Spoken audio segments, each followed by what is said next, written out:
Hello everyone, and welcome back to Sun Moon Audiobook, the channel where we share wisdom and inspiring book journeys to help you grow and develop your best self, inside and out. There is a moment when the air feels heavy before the storm breaks, when the world holds its breath in silence, and you know that something is about to change. That's what courage feels like.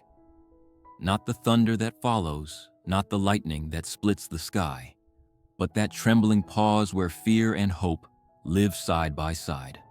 Brené Brown, the author who has given her life to studying vulnerability, shame, and connection, writes from this exact place, the fragile, powerful edge where leadership is no longer about titles or power, but about the willingness to show up with your whole heart. She is not a detached academic. Her voice is grounded, warm, sometimes raw, always human. When she speaks, you don't feel lectured, you feel accompanied. And in Dare to Lead, she invites us to cross that trembling threshold into a different kind of leadership. One that begins not with armor, but with the courage to be seen. At the heart of her message is a truth that's both terrifying and liberating. Leadership is not about having all the answers. It's about having the courage to ask better questions, to hold difficult conversations, and to stand in the discomfort of uncertainty without numbing ourselves or others. She shows us that the greatest leaders are not the ones who command from a distance, but those who dare to walk into the arena, bruised and unsure, willing to risk failure in service of something bigger than themselves. And she reminds us again and again that courage and comfort can never coexist. One of the first truths she reveals is that vulnerability is not weakness, but the birthplace of courage. For so long, we've been taught the opposite, that to lead is to armor up, to project certainty, to protect ourselves from criticism. But she dismantles that myth with both research and stories. Vulnerability, she explains, is when we allow ourselves to be seen without guarantees of how it will turn out. It's the manager admitting they don't have all the answers, but inviting the team to figure it out together. It's the teacher acknowledging the limits of their knowledge and still showing up with integrity. It's the parent saying, "I'm scared too, but we'll face this together." Vulnerability is standing on the edge and not hiding the fact that your knees are shaking. Imagine a world where our leaders actually told the truth about uncertainty, where they admitted their fears instead of disguising them as arrogance. Think of how many wars, broken companies, and fractured families might have been avoided if we valued courage over control. Vulnerability is not about spilling everything, it's about showing up honestly. And when you, the one listening right now, allow yourself to be seen in that way, you give permission for everyone around you to do the same. That is where trust begins. Trust, Brené says, is built in the smallest of moments, not the grand gestures. It's the colleague who remembers your child's name, the friend who keeps your secret, the leader who circles back after a tough meeting to check if you're okay. Trust is like a jar of marbles, filled slowly with tiny acts of care, consistency, and honesty. And here's the hard part. One betrayal, one careless act, can tip the jar and spill what took years to build. That's why trust is not a soft skill, it's the foundation. Without it, teams crumble, relationships rot, and no vision can hold. To lead is to be a steward of trust, and that means making choices every day to honor people's dignity, even when it's inconvenient. Another profound truth she unpacks is that clear is kind, unclear is unkind. So often we avoid hard conversations because we want to spare feelings, or because we're afraid of conflict. We sugarcoat, we dance around the truth, we leave things unsaid. But in doing so, we plant seeds of confusion, resentment, and mistrust.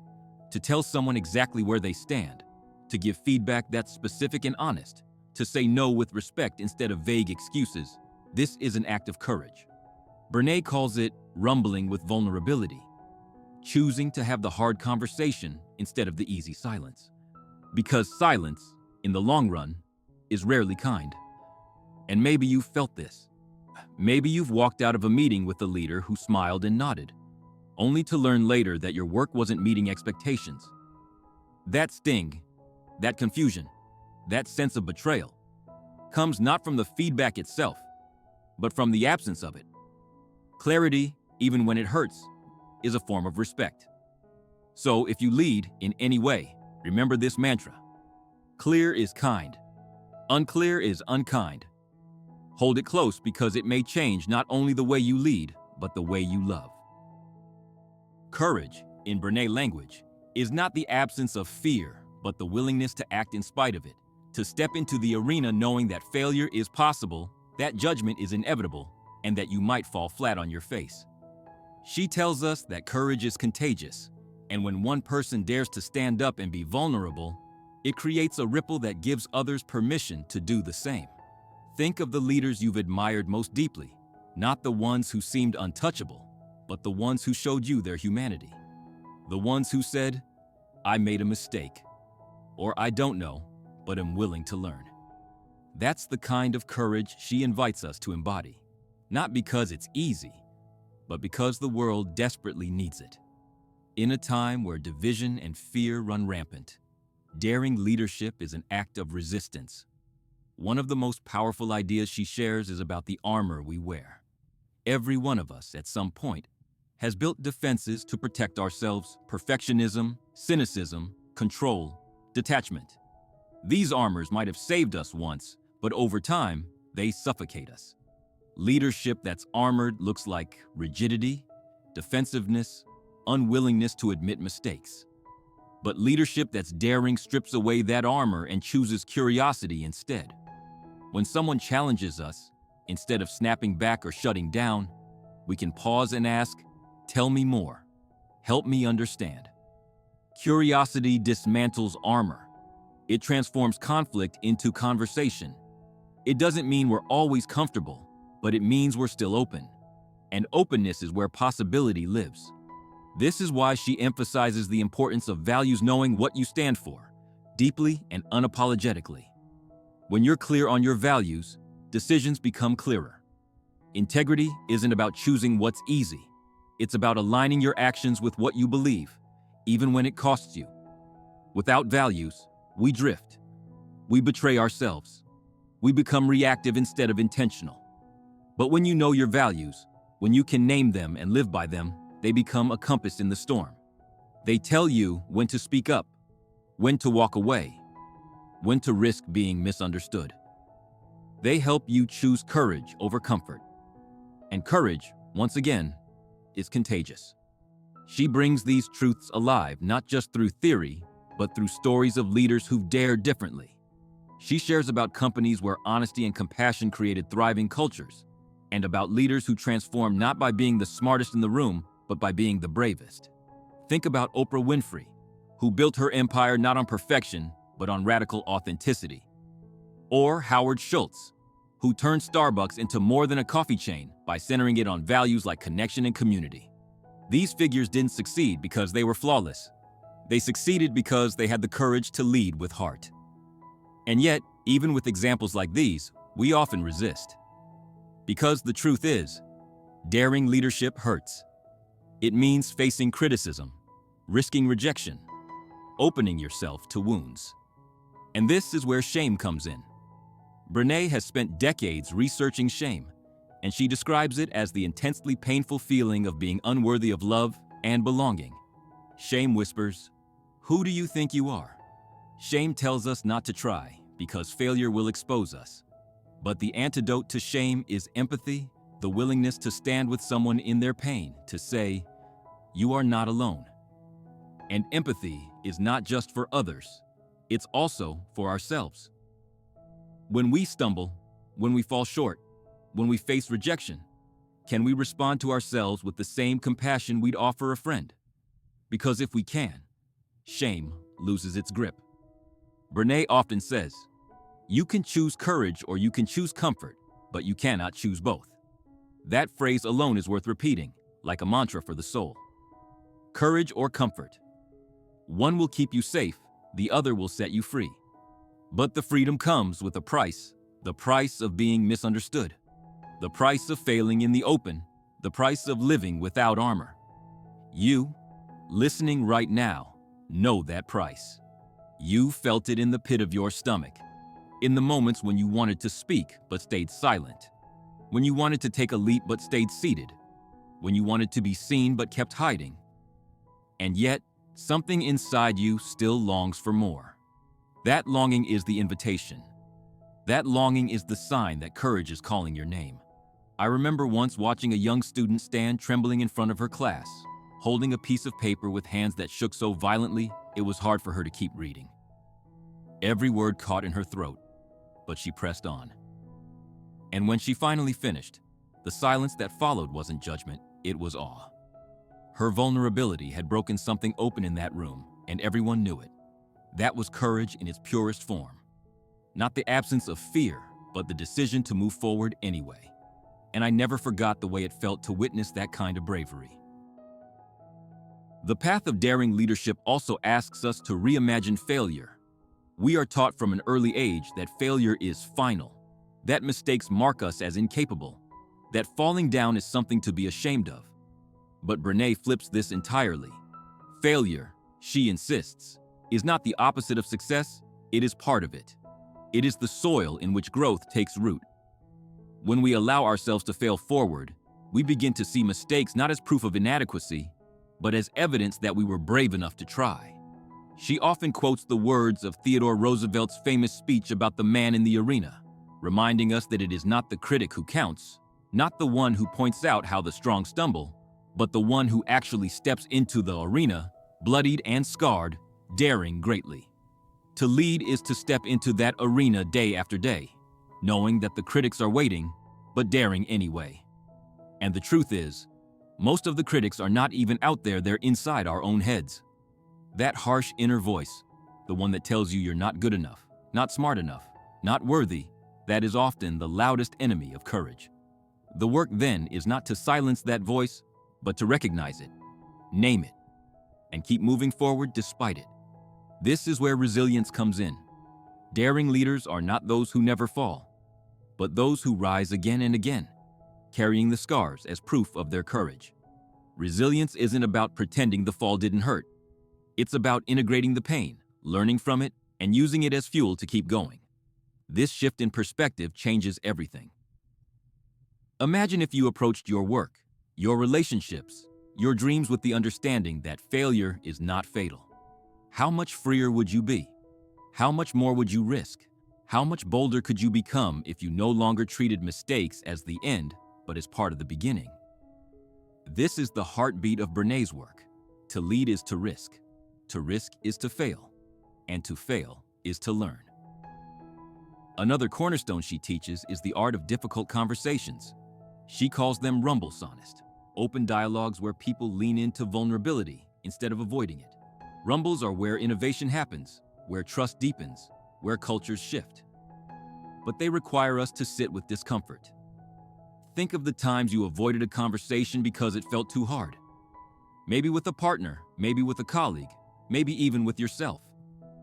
The avoidance might have bought you temporary relief, but deep down, you knew the silence was corroding the connection. Rumbles are different. They are not about winning or proving. They are about listening, learning, and daring to stay present even when it hurts. The courage to rumble creates environments where people feel safe to speak truth, where creativity flourishes, where conflict becomes a doorway rather than a wall. And this matters more than ever in the world we live in now, in companies, in classrooms, in families. Anywhere humans gather, fear can either dominate or courage can take root. Fear shuts down voices, stifles ideas, and breeds conformity. Courage invites voices in, opens space for disagreement, and fosters belonging. Leadership, then, is not about demanding loyalty. It's about cultivating trust.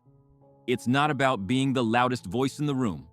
It's about creating a room where every voice matters. And belonging is at the heart of it. Belonging is not about fitting in, not about changing who you are to be accepted, but about showing up as yourself and being embraced as you are. Brené warns us about the danger of trying to belong by pretending, by wearing masks, by betraying our authenticity for approval. That's not belonging, it's settling. True belonging requires the courage to stand alone when necessary, to hold to your values even when it costs you acceptance. Belonging starts within. If you do not belong to yourself, no place will ever feel safe. This is why daring leadership is so rare and so needed, because it requires us to choose authenticity over approval, courage over comfort, clarity over avoidance. And these choices are rarely easy. They come at a cost. But the alternative, the cost of living armored, disconnected, and small, is far greater. You, listening right now, might be at a crossroads in your own life, wondering whether to keep hiding behind the armor that has kept you safe, or to step into the arena where risk and reward intertwine. Brené's message is clear. The arena is where life happens. It's where connection, creativity, love, and purpose are born. The critics will always be there. The fear will never fully vanish. But the question is not whether you're ready, it's whether you're willing. And willingness is the seed of transformation. There comes a moment, somewhere in the middle of this journey, when the weight of it all feels overwhelming. The courage to be seen, the demand to have hard conversations, the constant call to rise after falling.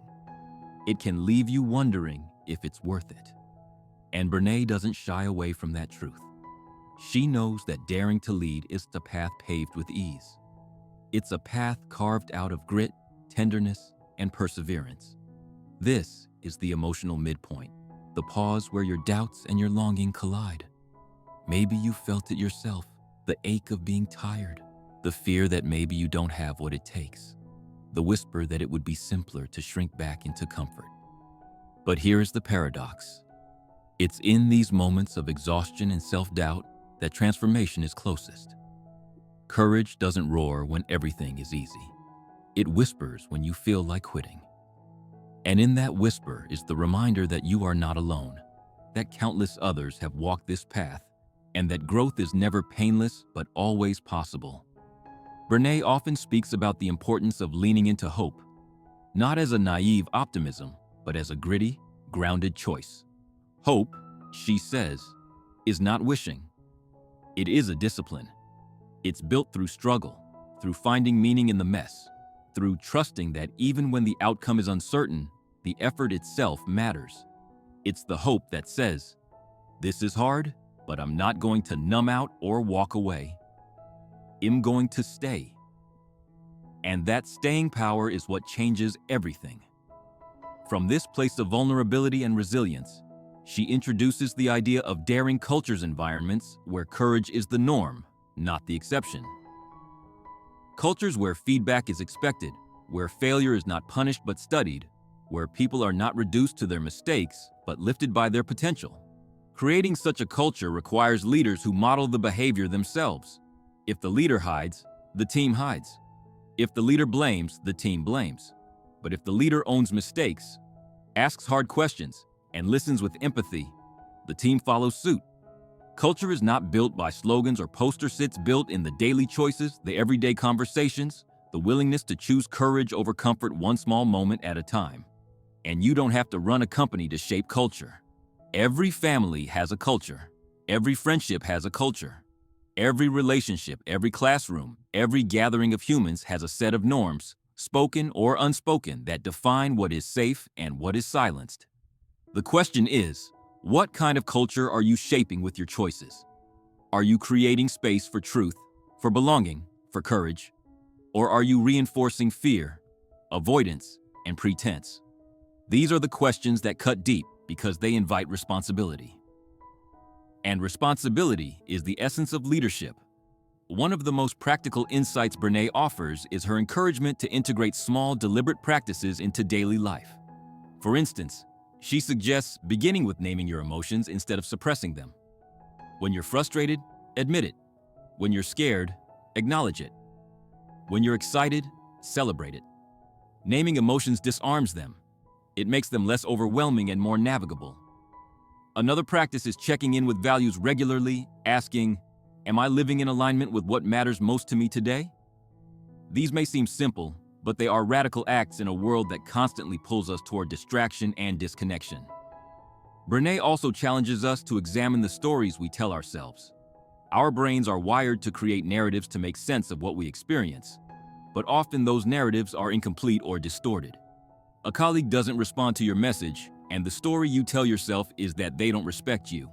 A friend cancels plans, and the story you tell yourself is that you're not important. These stories breed resentment and shame unless we pause and check them. Daring leaders don't let unexamined stories rule their lives.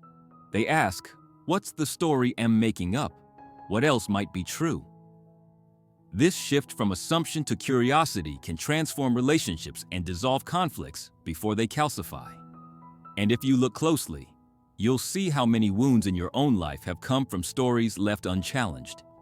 This is the invitation to take your power back, not by controlling others, but by owning the lens through which you interpret the world. There's another thread woven through Brené's work that feels especially urgent, the reminder that leadership is never about the self alone. It's about service. To dare to lead is to commit yourself to something larger, to step beyond personal ambition into the realm of collective good. And this changes everything, because service asks you to put down the armor of ego. Service is what keeps courage from becoming arrogance. It's what transforms vulnerability from a self-centered act into a gift for others. Imagine a leader who shows up not to be admired, but to empower. Imagine someone whose measure of success isn't how much credit they receive, but how much growth they ignite in others. That is the essence of daring leadership, and it begins with humility. Humility, Brené says, is not thinking less of yourself, but thinking of yourself less. It is the quiet strength that says, I'm not here to prove I'm the smartest. I'm here to help us all grow. And yet, humility is deeply countercultural in a world that rewards self-promotion, individual achievement, and polished personas, which is why to practice it feels radical, even rebellious. And perhaps that's why daring leadership feels so rare, because it resists the dominant narratives of power and success. This is also why she emphasizes empathy as a cornerstone of leadership. Empathy is not pity, not rescuing, not fixing. It is the courage to step into someone else's perspective and say, I see you, I hear you, and I'm with you. Empathy demands presence. It asks you to put aside the instinct to solve and simply hold space. And that kind of presence can heal wounds in ways advice never could. When leaders practice empathy, trust deepens, creativity expands, and resilience grows. Because in the end, people don't follow titles, they follow those who make them feel seen. You, listening right now, might know what it's like to crave that, to have longed for someone who would look at you not as a resource or a role, but as a whole human being. And maybe you've known the opposite, the sharp ache of being reduced to your output, of being unseen. That ache becomes a teacher. It reminds you why empathy matters, why courage in leadership is not optional, why daring to lead is not just a professional strategy, but a human necessity. This is also where the role of boundaries comes in, because empathy without boundaries leads to exhaustion. Brené is clear about this. Clear boundaries are the most compassionate thing you can set for yourself and others. Without them, empathy becomes enabling, service becomes martyrdom, and courage collapses into burnout. Daring leaders are not endlessly available. They are honest about limits. They say no when they must, so that their yes has meaning. They respect their own dignity, and in doing so, they model for others how to do the same. There's power in that kind of clarity, and there's freedom too. As you listen, perhaps you can already sense how these ideas are not abstract, they are invitations for your own life. To lead with vulnerability in your relationships. To build trust through small, consistent acts. To choose clarity over avoidance. To rise when you fall. To check the stories you tell yourself. To belong first to yourself and then to others. To lead not with ego, but with empathy and boundaries. These are not easy practices, but they are simple. And in their simplicity lies their power. Think of Nelson Mandela, who after decades of imprisonment emerged not with vengeance, but with forgiveness, modeling leadership that was as courageous as it was compassionate. Or Malala Yousafzai, who even after surviving an attack, continued to speak with vulnerability and conviction about the right to education. These figures show us that daring leadership is not confined to boardrooms. It is the heartbeat of movements, the thread of hope in history. And you, though you may not see yourself as such, are called to be a leader too. In your home, in your friendships, in your work, in the quiet choices no one else sees, you are shaping culture. The question is not whether you lead, but how. And the answer, again and again, comes back to courage. Courage, though, is not something we stumble upon once and then carry forever like a metal pin to our chest. It is a practice, a muscle that grows through repetition, a rhythm of falling and rising that slowly teaches us strength. Brené insists that the most daring leaders are not fearless. They are the ones who have built the resilience to keep getting back up, even when the ground feels unforgiving. Rising strong is about refusing to let failure write the ending of the story. It is about owning our narratives, rewriting them when necessary, and standing again with new wisdom etched into our scars. And this practice of rising begins with reckoning, with being honest about what happened, about how it hurt, about what stories we are telling ourselves in its aftermath. Only then can we rumble with the truth and emerge with a revolution in our perspective. One of the most practical ways she offers for living this out is her concept of living into our values. It is not enough to know our values. We must operationalize them. That means when conflict comes, when pressure mounts, when failure whispers, we anchor ourselves in what matters most. If your value is honesty, then even in the hardest moments, you tell the truth. If your value is compassion, then even when anger tempts you, you choose kindness. Values are not slogans on the wall. They are the compass that keeps you oriented in the storm. And storms will come. Daring leaders are not spared from struggle. In fact, they often face it more intensely because courage always attracts resistance. But the storm does not destroy those who know their anchor. It only tests the strength of what holds them. And when you, listening right now, begin to live in alignment with your values, you will feel a shift. Choices become clearer. Relationships become deeper. The noise of external approval begins to quiet. This is not the absence of pain, but the presence of integrity. And integrity, in the end, is a form of peace. But daring to lead is not only about personal peace, it's about creating ripples of change. Every act of vulnerability, every choice to trust, every moment of clarity creates a ripple that expands outward. It touches your colleagues, your family, your community. These ripples might seem small, but they accumulate into waves. And waves reshape shorelines. Think about the last time someone extended you grace instead of judgment. That one moment may have shifted not just your day, but your direction. Now imagine multiplying that impact through hundreds of tiny acts of courage, repeated daily. That is how daring leadership transforms cultures. And this transformation always begins in the small and the ordinary. It begins when you say, "I don't know, but let's figure it out." It begins when you ask someone how they're really doing and stay to hear the answer. It begins when you choose to apologize first, to forgive freely, to hold boundaries kindly. These small acts of courage accumulate into trust, and trust becomes the soil where belonging and innovation grow. And perhaps here is where we must pause and acknowledge the resistance within us. Because even as we nod along, part of us still whispers, "This is too hard. This is not me. I'm too broken, too tired, too flawed." But Brené's work dismantles that lie. She reminds us that daring leadership is not about perfection, it is about presence.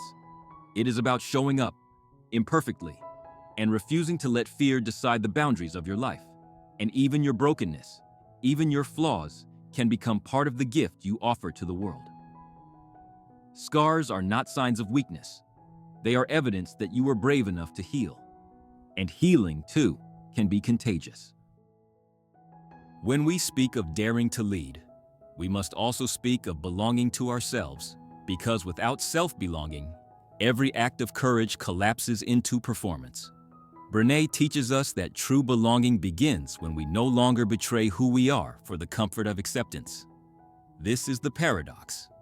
Belonging is not about being part of the group at any cost. It is about showing up authentically enough that the belonging is real. It means you may stand alone at times, misunderstood, perhaps even rejected, but you will not be abandoned by yourself. And that changes everything. Because when you belong to yourself, you lead not from a desperate hunger for approval, but from a grounded place of integrity. Think of how many decisions in life are shaped by the fear of being excluded, words left unsaid, dreams left unpursued, truths buried deep. But imagine how free you would be if you no longer needed to bend yourself into what others expected. That kind of freedom is the soil of daring leadership. It allows you to invite others into the same authenticity, creating a culture where masks are no longer necessary. You, who are listening right now, have likely known the ache of pretending, the weight of wearing masks so long you almost forgot who you were beneath them. But you are not meant to live that way. You are meant to stand unarmored, to lead with the strength of your own authenticity, to offer the world a version of yourself that is whole and real. This is what Brené calls brave leadership, and it is the opposite of fitting in.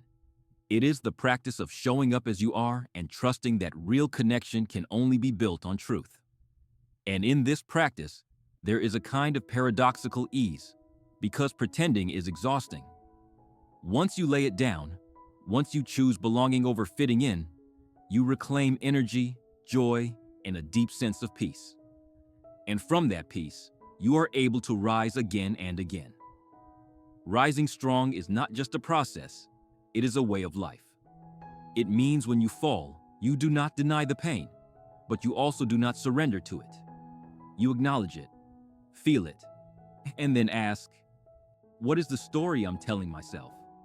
What can I learn here? How can I rise? And each time you rise, you discover that your capacity is greater than you believed. You discover that courage grows through use. You discover that daring to lead is not a one-time act, but a lifetime rhythm. And in that rhythm, shame slowly loses its grip, because shame thrives in silence, secrecy, and judgment. But when you bring your struggles into the light, when you meet them with empathy, when you rise instead of hiding, shame dissolves. And what remains is connection. Connection to yourself. Connection to others. Connection to something larger. The beauty of this is that you don't need to be a CEO or a public figure to embody it. You can live it in your kitchen, in your classroom, in your friendships. You can lead in the way you love, in the way you listen, in the way you forgive. That is why Brené's message resonates so deeply, because it meets you where you are and calls you into who you can become. And perhaps the most radical truth she shares is that daring leadership is accessible to all of us, but only if we are willing to practice. Not to perfect, not to posture, but to practice. Again and again, in small ways, until courage becomes a way of being. And once it does, you not only transform your own life, you become a catalyst for the transformation of others. And so, we come to the quiet heart of Brené's message. Leadership is less about doing and more about being. It is about who you are when the room is silent, when no one is watching, when the choice before you costs something dear. It is about whether you choose to armor up with control and pretense, or to strip down to the tender strength of vulnerability. She tells us again and again that courage is not a single heroic act, but a daily decision to show up as your truest self. It's in the moment you admit you don't know. It's in the moment you offer feedback that's hard but honest. It's in the moment you say yes to the arena when fear urges you to retreat. And those daily decisions accumulate into a life that leaves a mark. One of the most beautiful truths she reveals is that courage and love are inseparable. To dare to lead is ultimately to love your people, love your mission, love the possibility of what can be created together. And love, as we know, is never safe. It is always vulnerable. It always requires the risk of being hurt, but it is also the only force strong enough to build belonging, trust, and meaning. Without love, leadership is hollow. With it, leadership becomes a force of transformation. And love, like courage, is practiced in the small things, in the way you listen, in the way you respect boundaries, in the way you choose truth over ease. This is why Brené speaks of daring leaders as people who cultivate brave spaces. Spaces where fear does not dominate. Spaces where mistakes are not fatal. Spaces where people can bring their whole selves to the table. And when such spaces exist, innovation and resilience bloom. Because people flourish when they feel safe enough to be real. You might think this sounds too idealistic, but the truth is, history shows us otherwise. Time and again, it is those who dared to love courageously who sparked revolutions of change. Leaders like Martin Luther King Jr., whose dream was rooted not in power, but in the radical love of justice. Leaders like Mother Teresa, whose influence was not built on authority, but on small daily acts of compassion. Their legacies remind us that courage and love are not luxuries, they are the foundation of every true transformation. And so here you are, listening, perhaps wondering how to take these truths and make them real in your own life. The invitation is not to overhaul everything at once, but to begin with one small act of courage today. Maybe it's an honest conversation you've been avoiding. Maybe it's choosing to forgive. Maybe it's allowing yourself to be seen in your weakness instead of pretending you're fine. Whatever it is, it begins with one step. And each step matters. Each step is a seed. And seeds, when nurtured, grow roots that split stone. If there is one mantra to hold close, it is this: courage over comfort. It is the thread that ties every idea in this book together. Each time you are faced with a choice, you can return to that simple question: will I choose comfort or will I choose courage? And though comfort may offer relief, only courage offers growth. Only courage leads to connection. Only courage allows you to lead with heart. And so the challenge is both gentle and profound. Choose courage. Again and again, until it becomes the language of your life. Until one day you look back and realize that the trembling silence before the storm has given way to a sky full of light. And as you carry this with you, let it not remain only in your heart. Share it. Let others feel the ripple of your courage. If this message has stirred something in you, if it has reminded you of who you want to be, I invite you to carry it forward. Like, share, comment, subscribe, because your engagement doesn't just support this message, it becomes part of it. Your reflections, your stories, your voice can touch someone else who may be listening in silence, waiting for permission to be brave. And when you share, you become part of a larger circle of daring leadership, a circle that grows wider with every act of courage. So take this as your invitation, your challenge, your gift. Lead with vulnerability, live with courage, love with clarity, and let the ripple begin with you. Because like a sunrise breaking over the horizon, even the smallest act of courage can light up the dark, and from that light, a new day always comes.